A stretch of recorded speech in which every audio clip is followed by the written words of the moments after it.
আসসালামু আলাইকুম, সবাইকে শুভেচ্ছা জানিয়ে আজকের ভিডিও শুরু করতে যাচ্ছি। আজ আপনাদের সামনে এঁচোড় চিকেন নিয়ে হাজির হলাম। আশা করি রেসিপিটি ভালো লাগবে। ভালো লাগলে অবশ্যই লাইক কমেন্ট শেয়ার করতে ভুলবেন না। আর নতুন বন্ধুরা চ্যানেলটিকে সাবস্ক্রাইব করে আমার পাশে থেকে যাবেন। সবার প্রথম এঁচোড় চিকেন রান্না করার জন্য চুলাতে একটি কড়াই বসিয়ে দিয়ে এখানে 3 টেবিল চামচ পরিমাণ সয়াবিন তেল দিয়ে দিয়েছি। তারপর এখানে ডুমো করা 300 গ্রাম আলু দিয়ে দিলাম। এগুলো ভেজে নেব। সামান্য পরিমাণ লবণ হলুদ দিয়ে ভেজে নিচ্ছি। এরপর ভাজা হয়ে গেলে উঠিয়ে নিয়েছি। এই পর্যায়ে অবশিষ্ট তেলে এঁচুড়গুলো ভেজে নিচ্ছি। এঁচুড়গুলো কিন্তু কেটে ধুয়ে সেদ্ধ করে নিয়েছিলাম। এখানে লবণ হলুদ দিয়ে সেদ্ধ করা ছিল, তাই আমি এখন লবণ হলুদ দিচ্ছি না। আর এঁচুড় কাটা ও সংরক্ষণ পদ্ধতি আমার চ্যানেলে দেওয়া আছে, ইচ্ছা করলে আপনারা ভিজিট করে আসতে পারেন।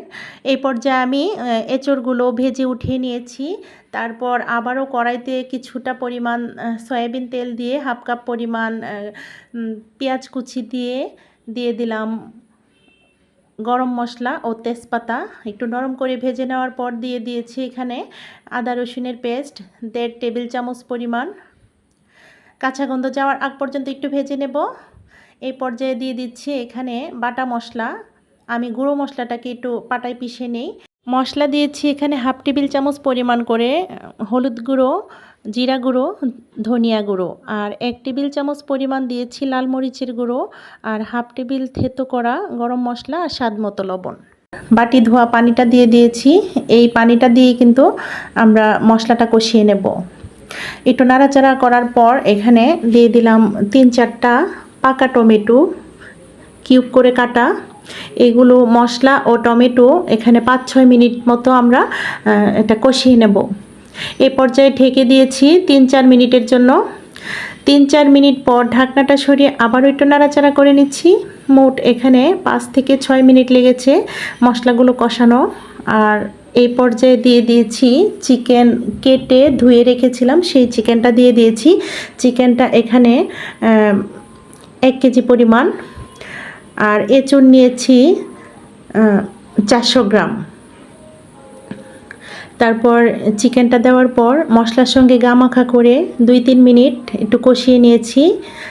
2-3 মিনিট পর ভেজে রাখা আলুগুলো দিয়ে একটু নাড়াচাড়া করে নিচ্ছি। আলু চিকেন মশলার সঙ্গে ভালোভাবে কষিয়ে নিতে হবে 4-5 মিনিট। এখানে ঢেকে দিয়েছিলাম আমি 3 মিনিটের জন্য। 3 মিনিট পর ঢাকনাটা সরিয়ে আবারও একটু নাড়াচাড়া করে নিচ্ছি। আমি প্রতিবারই বলি, আমরা মশলা বা যে সবজিটা রান্না করব, মাছ হোক আর চিকেনই হোক, সেটা কিন্তু মশলার সঙ্গে ভালোভাবে কষিয়ে নিতে হবে। এখন আমি এঁচুড়গুলো ভেজে রেখেছিলাম যে, সেই এঁচুড়গুলো দিয়ে দিলাম। দিয়ে আবারও ভালোভাবে নাড়াচাড়া করে নিচ্ছি। আমি অবশ্যই নতুনদের উদ্দেশ্যে বলছি, রান্নাটা অবশ্যই আমি নতুনদের উদ্দেশ্যেই শেয়ার করছি। তারপর এখানে আবারও আমি কিছুক্ষণ 3-4 মিনিটের জন্য ঢেকে দিয়েছিলাম। অবশ্যই চুলার আগুনটা মৃদু থাকবে, মিডিয়াম লোতে থাকবে। তারপর একটু নাড়াচাড়া করার পর এখানে আমি পানি দিয়ে দিলাম। গরম পানি দেব, অবশ্যই রান্নাতে আমরা গরম পানি দিতে চেষ্টা করব। এখানে আমি 2 কাপ পরিমাণ গরম পানি দিয়ে দিলাম।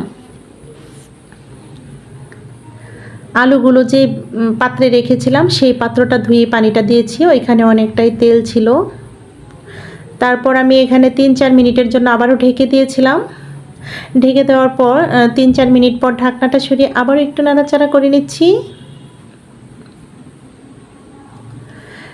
নাড়াচাড়া করে নেওয়ার পর আবারও ঢেকে দিয়েছি। এখানে 10 মিনিট জাল করে নিয়েছি ঢেকে। 10 মিনিট পর চুলার আগুনটা বন্ধ করে দিলাম। আলহামদুলিল্লাহ, এঁচোড় চিকেন রান্না কমপ্লিট হয়ে গেল। এখন পরিবেশনের পালা। দেখুন দেখতে কতটা লোভনীয় লাগছে, খেতে কিন্তু দুর্দান্ত ছিল। আপনারা চাইলে এই রেসিপিটা ফলো করে রান্না করতে পারেন। আমি আমার মতো করে আপনাদের সঙ্গে শেয়ার করেছি। খুবই সুস্বাদু এবং পুষ্টিগুণ সমৃদ্ধ এই এঁচোড় পেকে যাওয়ার আগে, এঁচোড় বা কাঁচা কাঁঠাল, এটা কাঁঠালটা পেকে যাওয়ার আগে অবশ্যই আমরা এটা খেয়ে নেব। গুণে ভরপুর। তো সবাইকে ধন্যবাদ জানাচ্ছি। আগামী ভিডিও দেখার আমন্ত্রণ জানিয়ে আজকের মতো ভিডিওটা এখানেই। আল্লাহ হাফেজ।